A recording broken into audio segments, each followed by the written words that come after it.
আমি আগেও বলেছি, এখনো বলতেছি, আমি কোনো রাজনীতিকে নাই। অনেকে আমাকে নিয়ে সমালোচনা করে আমি নাকি আওয়ামী লীগ, আমি নাকি জামাত শিবির।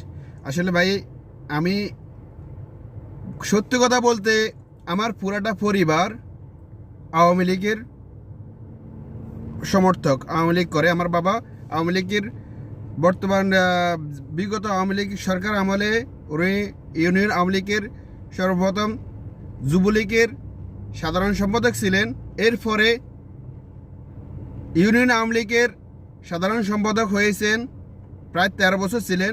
এরপরে বর্তমান বলতে কি 2012 থেকে প্রায় 2024 সাল পর্যন্ত বর্তমানে রানিং এখনও উনি ইউনিয়ন আওয়ামী লীগের সভাপতি।